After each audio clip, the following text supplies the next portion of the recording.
Hola, espero que todos estén bien. Les envío a cada uno de ustedes un fuerte abrazo.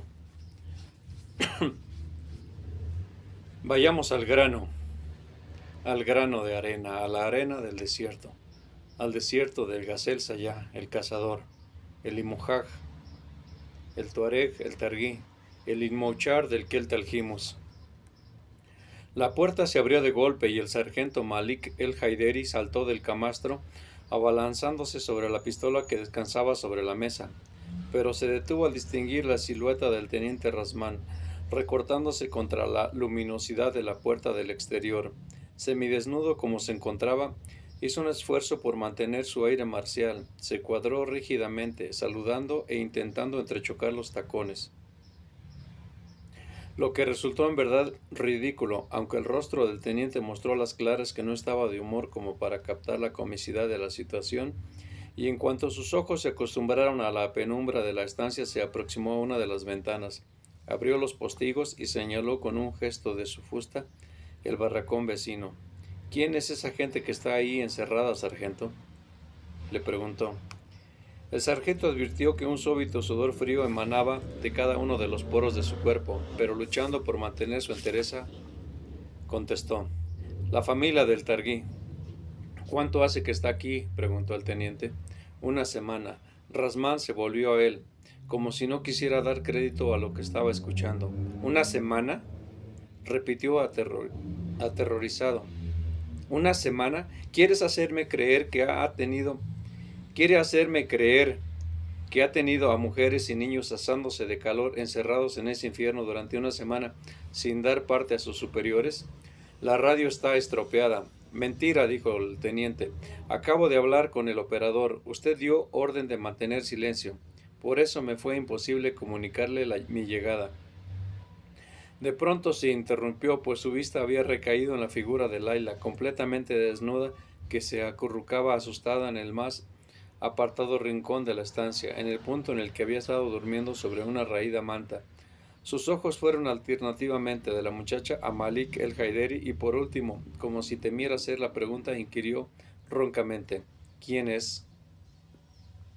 La esposa del Targuí, contestó el sargento. Pero no es lo que usted piensa, teniente, intentó justificarse. No es lo que usted piensa. Ella aceptó de buena gana. Aceptó, repitió extendiendo las manos en ademán de súplica. El teniente Rasmán se aproximó a Laila, que trató de cubrir su desnudez con la punta de la manta. ¿Es cierto que tú aceptaste?, preguntó. No. ¿No te forzó? La Targuí le miró fijamente y luego, volviéndose al sargento, dijo con firmeza: me dijo que si no aceptaba entregaría a los niños a los soldados para que fuesen violados. El teniente Rasmán afirmó una y otra vez en silencio, se volvió lentamente y señalando la puerta ordenó a Malik: ¡salga! ¡Salga! El sargento hizo un ademán de tomar su ropa, pero el teniente negó con firmeza: no, no. No es digno de volver a vestir ese uniforme. Salga así como está. La orden fue tajante. El sargento mayor Malik el Haideri lo hizo precediendo al teniente y ya en el umbral de la puerta se detuvo, pues ante él se encontraban expectantes todos los hombres del campamento, acompañados ahora por la esposa de Rasmán y el gigantesco sargento Ahamuk. Vaya hacia las dunas. La voz del teniente sonó fuerte, firme, clara. No había dudas. Obedeció pese a que la arena ardiente le quemaba la planta de los pies y avanzó en silencio, con la cabeza gacha y sin mirar a nadie, hasta el nacimiento de las dunas. Cuando comprendió que no podía avanzar más y resultaba inútil intentar trepar por la inclinada pendiente, se volvió y no le sorprendió descubrir que el teniente había extraído de la funda su pesada pistola de reglamento. Bastó un solo disparo que le voló la cabeza. Rasmán permaneció unos instantes pensativo, contemplando el cadáver y luego muy despacio guardó de nuevo el arma. Regresó sobre sus pasos y se enfrentó a los presentes, que no se habían movido de su sitio, ni habían efectuado gesto alguno. Los miró uno por uno, tratando de leer en el fondo de sus ojos, y por último pareció como si se decidiera a sacar de lo más profundo algo que le torturaba desde hacía tiempo. Sois la escoria de nuestro ejército, les dijo. los hombres que siempre desprecié y los soldados que nunca hubieran querido mandar, ladrones, asesinos, drogadictos y violadores. Carroña. Hizo una pausa, pero en el fondo quizá no sois pero en el fondo quizá no sois más que víctimas, un reflejo de aquello en lo que este gobierno nos ha convertido, un reflejo de aquello en lo que este gobierno ha convertido a nuestro país. Permitió que meditaran un instante en lo que estaba intentando hacerles comprender y subió de tono, continuó, pero empieza a ser hora de que las cosas cambien. El presidente Abdul el-Kebir ha logrado cruzar la frontera y ha lanzado un primer llamamiento a la lucha y la unión de cuantos desean un retorno a la democracia y la libertad. Hizo una nueva pausa, esta vez más dramática aún, consciente de la necesidad que tenían de una cierta teatralidad. Yo voy a reunirme con él, confesó al fin. Lo que he visto hoy ha acabado de convencerme y estoy dispuesto a romper con el pasado y reiniciar la lucha junto al único hombre en el que confío realmente, y voy a daros una oportunidad. Los que quieran seguirme, cruzar la frontera y unirse a Abdul el-Kebir pueden acompañarme. Los hombres se miraron incrédulos, incapaces de admitir que el más acariciado de sus sueños, escapar del infierno de Adoras y huir del país, les estaba siendo ofrecido en bandeja por el mismísimo oficial encargado de mantenerlos encerrados. Muchos de sus compañeros habían intentado la fuga y siempre fueron capturados, fusilados o encarcelados por el resto de sus vidas. Y de pronto aquel joven teniente de cuidado uniforme, que acababa de llegar en compañía de una atractiva esposa y un mastodóntico sargento de aspecto bonachón, trataba de convencerles de que lo que hasta ese mismo momento había sido considerado el peor de los delitos se convertía como por arte de magia en un acto heroico.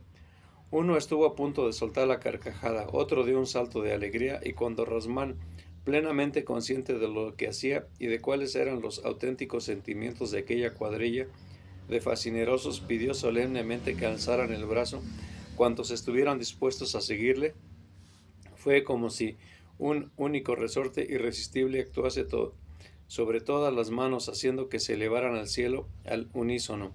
El teniente sonrió apenas e intercambió una mirada con su esposa, que sonrió a su vez. Luego se volvió hacia Ahamuk.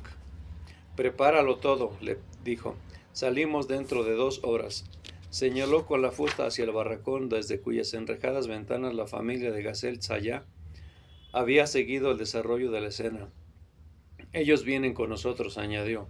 «Los dejaremos a salvo al otro lado de la frontera». Fue un largo viaje, sin saber exactamente dónde se dirigía de regreso a casa, sin saber dónde estaba ahora su casa, en busca de su familia, sin saber si aún tenía familia. Fue un largo viaje. Primero al oeste, dejando a un día de distancia el nacimiento de la tierra vacía, y luego, cuando supo que ésta ya había concluido, girando hacia el norte, consciente de que estaba atravesando de nuevo la frontera y en cualquier momento podían hacer su aparición una vez más los soldados que parecían haberse convertido en su pesadilla. Fue un largo viaje y triste.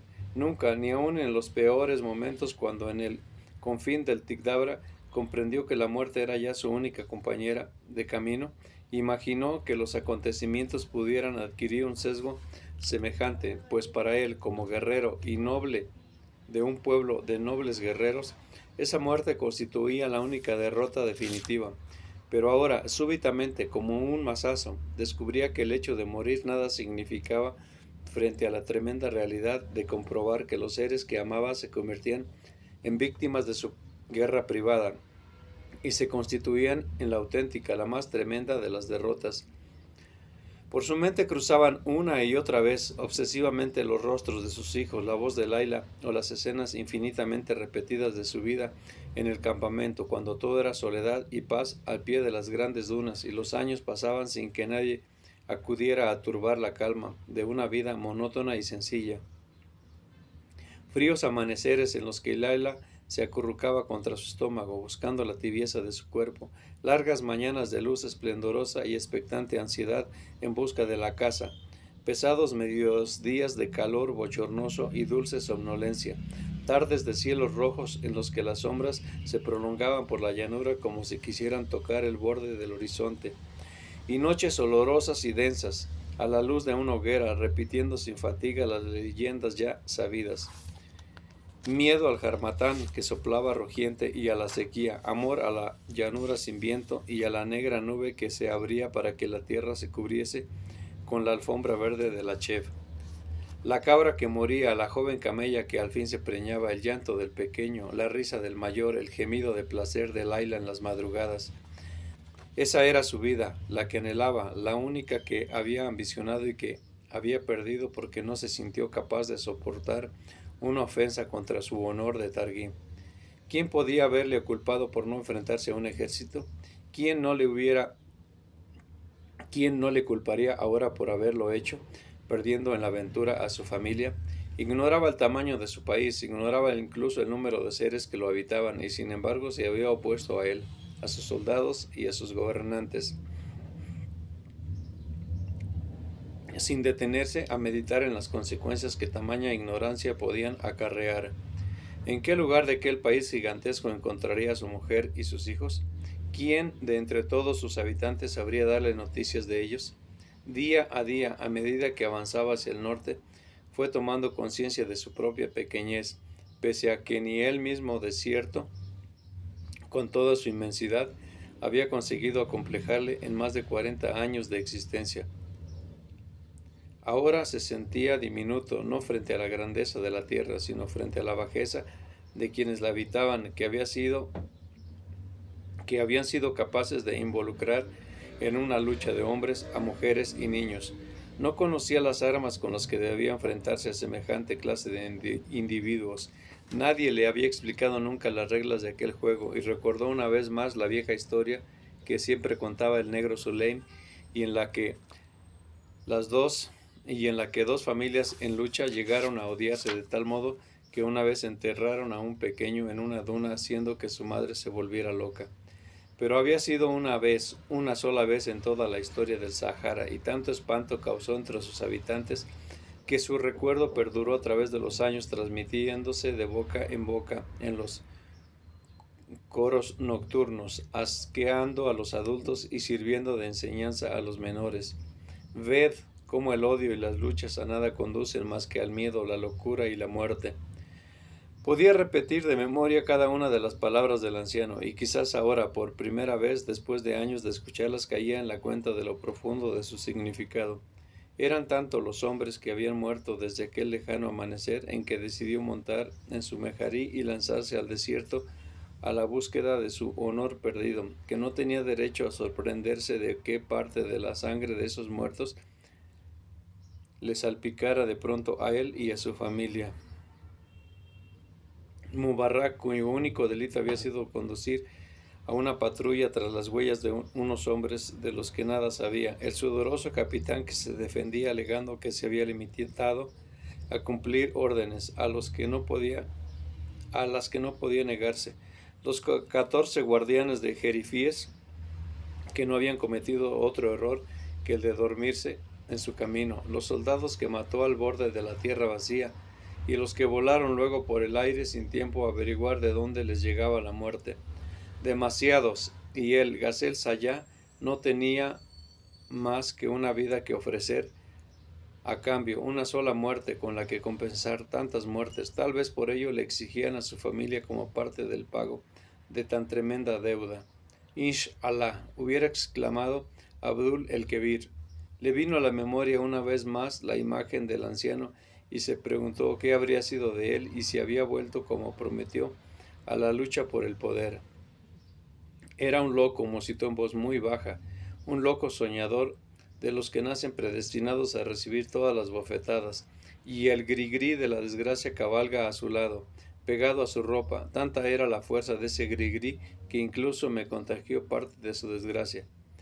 Para los beduinos, los grigrí eran espíritus del mal que podían acarrear la enfermedad, la desgracia o la muerte, y aunque oficialmente los tuareg se reían de tales supersticiones propias de siervos y esclavos, lo cierto era que incluso los más nobles inmouchars se esforzaban por evitar ciertas regiones famosas por sus malos espíritus o a determinadas personas de las que se sabía positivamente que atraían de modo muy especial a los grigri.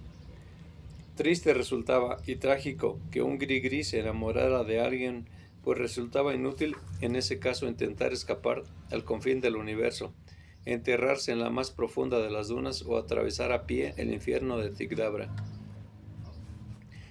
Los grigri se aferraban a la piel como las garrapatas, como el olor o el tinte de las telas, y ahora el targuí tenía la impresión de que se había apoderado de él el grigri de la muerte, el más fiel e insistente de todos ellos, aquel del que un guerrero tan solo se libraba cuando se enfrentaba a otro guerrero cuyo espíritu de muerte fuese aún más poderoso. ¿Por qué me has elegido?, le preguntaba a veces, en las noches cuando a la luz de la hoguera creía verlo sentado al otro lado del fuego. Yo nunca te llamé, fueron los soldados los que te trajeron a mí cuando el capitán disparó contra el muchacho dormido. Desde aquel mismo día, desde el momento en que un huésped había resultado asesinado bajo su techo, resultaba lógico aceptar que el grigri de la muerte se apoderase del dueño de esa jaima, del mismo modo que el grigri del adulterio se instalaba para siempre en la esposa que traicionaba a su marido durante el mes que precedía a la boda. Pero yo no tuve la culpa, protestó, intentando ahuyentarle de su lado. Quise defenderle y hubiera dado mi vida a cambio de la suya. Pero como Suleim decía, los grigri eran sordos a las palabras, los ruegos e incluso las amenazas de los humanos, pues tenían cierto criterio propio, y cuando amaban a alguien, lo amaban hasta el fin de los siglos. Hubo una vez un hombre, contaba, al que tomó un amor inusitado el grigri de la langosta. Habitaba en Arabia y año tras año indefectiblemente la plaga maldita acudía a arrasar sus campos y los campos de sus vecinos. Estos, desesperados, le llevaron ante el califa rogándole que lo ejecutara, o de lo contrario todos morirían de hambre. Pero el califa comprendió que el pobre hombre no tenía culpa alguna de su desgracia. Le defendió diciendo: si le mato, el grigri de la langosta, que le ama más allá de la muerte, acudirá cada año a visitar su tumba. Por lo tanto, le ordeno que tanto ahora en vida como en espíritu, el día de mañana, cuando muera, viajen cada 7 años a la costa oeste de África y permanezcan allí durante igual periodo de tiempo. De ese modo, como la langosta es también obra de Alá y no podemos ir contra Alá, pues le ofenderíamos, al menos distribuimos equitativamente la carga y disfrutaremos alternativamente de 7 años de abundancia y 7 de miseria. Así lo hizo el hombre en vida y continuó haciéndolo su alma, y es por ello que la plaga nos visita siempre durante ese periodo de tiempo y regresa luego en pos del espíritu del hombre hasta su país de origen. Fuera cierta o no la leyenda, cierto era sin embargo que de aquel modo se comportaba la langosta, pues cierto era también que los tuareg, más astutos que los campesinos de Arabia, habían solucionado el problema de su hambre con un procedimiento mucho más práctico que el de intentar ejecutar a un inocente, y habían optado por devorar a los insectos, del mismo modo que estos devoraban sus cosechas. Tostadas a la brasa o convertidas en harina, las transformaban en uno de sus alimentos preferidos, y su llegada por millones ocultando el sol en los mediodías no representaba para ellos una imagen de miseria, sino por el contrario, de prosperidad y abundancia. Durante largos meses, dentro de 3 años,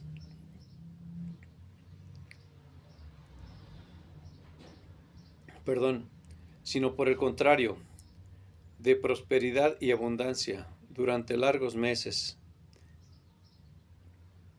Dentro de 3 años regresarían y Laila las convertiría en harina que mezclada con miel y dátiles harían las delicias de los niños. Le gustaban aquellos pasteles y añoraba las horas del atardecer mordisqueándolos contemplando el sol que se ocultaba y sorbiendo té hirviendo a la puerta de su tienda. Luego, mientras las mujeres ordeñaban las camellas o los muchachos recogían las cabras, Paseaba despacio hasta el pretil del pozo, a comprobar la altura del agua, y se negaba a admitir que todo aquello había acabado y nunca regresaría junto a su pozo y sus palmeras, o junto a su familia y su ganado, por el mero hecho de que el invisible espíritu maligno amaba su compañía. Vete, le suplicó una vez más, estoy cansado de llevarte conmigo y de matar sin saber por qué lo hago. Pero sabía que aunque el Grigri quisiera marcharse, las almas en pena de Mubarak, el capitán y los soldados nunca se lo permitirían.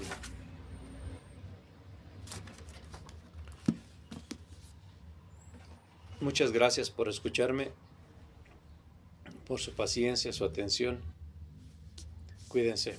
A todos nuevamente les digo que les envío un fuerte abrazo.